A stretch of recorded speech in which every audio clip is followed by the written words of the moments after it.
UP में कथावाचकों को लेकर जो लड़ाई शुरू हुई वो ऐसी शुरू हुई कि लड़ाई ब्राह्मण वर्सेस यादव हो गई। वो लड़ाई भाजपा वर्सेस समाजवादी पार्टी हो गई। पर अब इस लड़ाई में समाजवादी पार्टी के अध्यक्ष अखिलेश यादव ने एक ऐसा हमला बोल दिया है कि उसके ऊपर बहस छिड़ गई। ये हमला बागेश्वर धाम के पीठाधीश्वर धीरेंद्र शास्त्री पर है।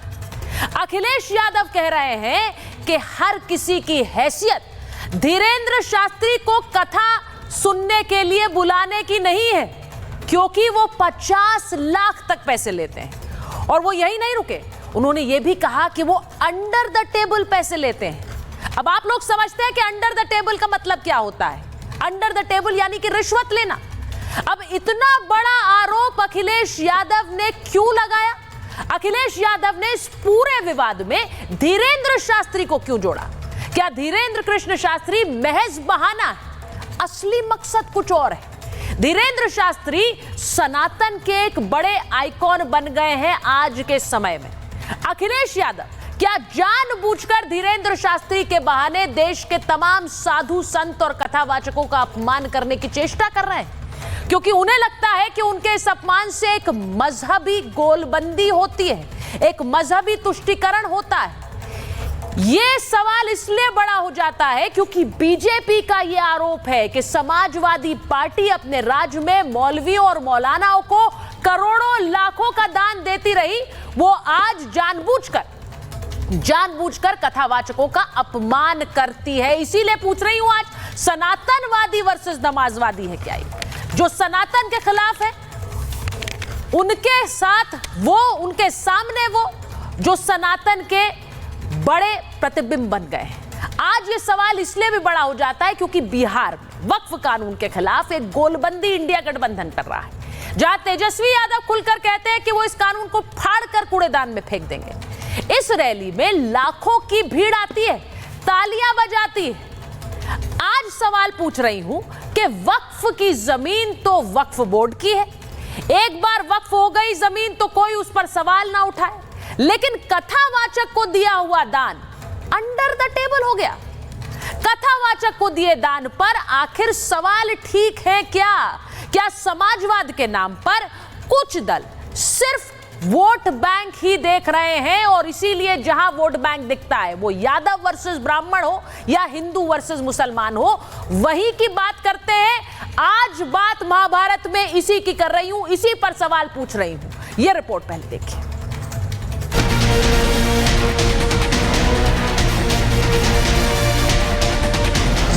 बागेश्वर वर्सेस अखिलेश, 50 लाख वाला कलेश।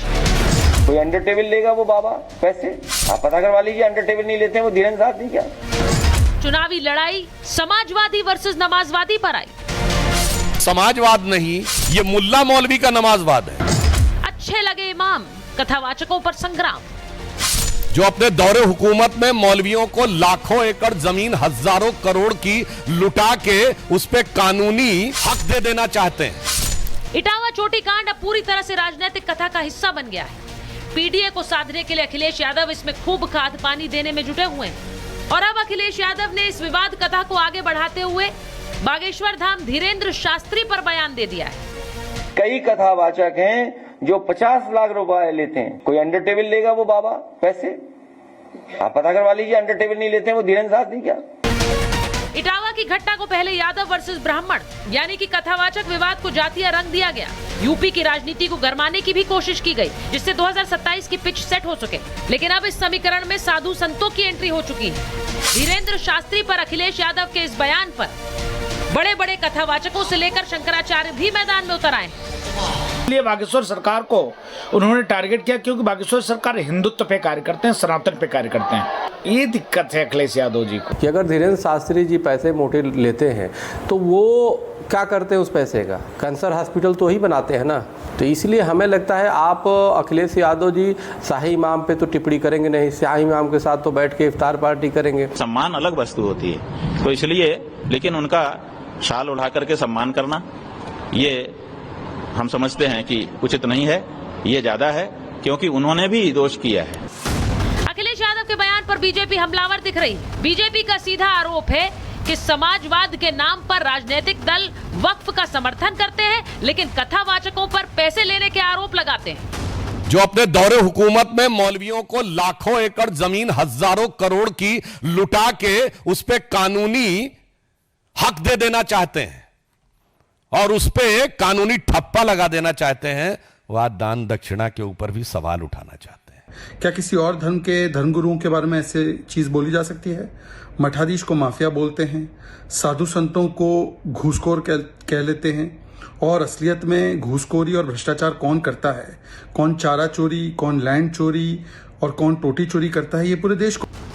इटावा चोटी कांड को सियासी मुद्दा बनाकर एक बार फिर पॉलिटिकल संजीवनी हासिल की जा सकती है, लेकिन इस जाति कार्ड को योगी आदित्यनाथ भाप चुके हैं। ये वोट बैंक के लिए लोग कब तक और कितना बांटेंगे देश को? अब ये लोग जाति के नाम पर बांटने का काम कर रहे हैं जगह जगह जाकर के। मैं तो बार बार इस बात को कहता हूं कि बटोगे तो कटोगे, एक रहोगे तो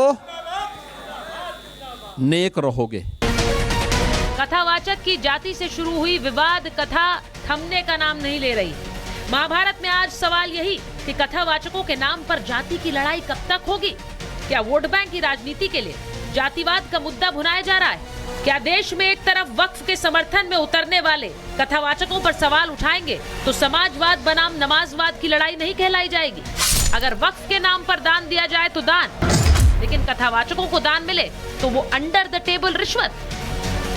ब्यूरो रिपोर्ट। यूपी में कथावाचकों को लेकर जो लड़ाई शुरू हुई वो ऐसी शुरू हुई कि लड़ाई ब्राह्मण वर्सेस यादव हो गई, वो लड़ाई भाजपा वर्सेस समाजवादी पार्टी हो गई।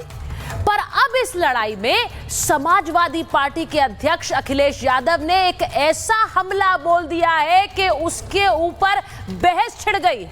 यह हमला बागेश्वर धाम के पीठाधीश्वर धीरेन्द्र शास्त्री पर है।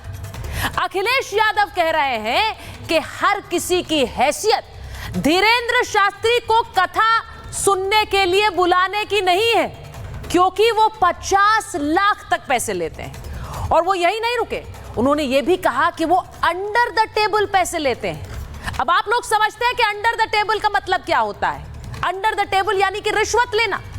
अब इतना बड़ा आरोप अखिलेश यादव ने क्यों लगाया? अखिलेश यादव ने इस पूरे विवाद में धीरेन्द्र शास्त्री को क्यों जोड़ा? क्या धीरेन्द्र कृष्ण शास्त्री महज बहाना है? असली मकसद कुछ और है। धीरेन्द्र शास्त्री सनातन के एक बड़े आइकॉन बन गए हैं आज के समय में। अखिलेश यादव क्या जानबूझकर धीरेन्द्र शास्त्री के बहाने देश के तमाम साधु संत और कथावाचकों का अपमान करने की चेष्टा कर रहे हैं? क्योंकि उन्हें लगता है कि उनके इस अपमान से एक मजहबी गोलबंदी होती है, एक मजहबी तुष्टीकरण होता है। यह सवाल इसलिए बड़ा हो जाता है क्योंकि बीजेपी का यह आरोप है कि समाजवादी पार्टी अपने राज्य में मौलवियों और मौलानाओं को करोड़ों लाखों का दान देती रही, वो आज जानबूझकर कथावाचकों का अपमान करती है। इसीलिए पूछ रही हूं आज, सनातनवादी वर्सेस नमाजवादी है क्या?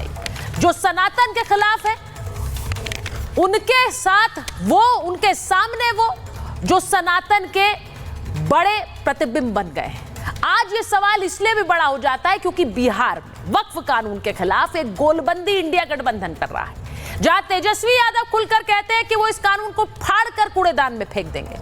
इस रैली में लाखों की भीड़ आती है, तालियां बजाती है।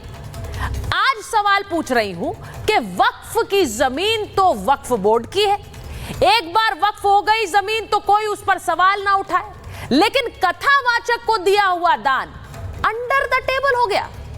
कथावाचक को दिए दान पर आखिर सवाल ठीक है क्या? क्या समाजवाद के नाम पर कुछ दल सिर्फ वोट बैंक ही देख रहे हैं और इसीलिए जहां वोट बैंक दिखता है वो यादव वर्सेस ब्राह्मण हो या हिंदू वर्सेस मुसलमान हो, वही की बात करते हैं? आज बात महाभारत में इसी की कर रही हूं, इसी पर सवाल पूछ रही हूं। यह रिपोर्ट पहले देखिए।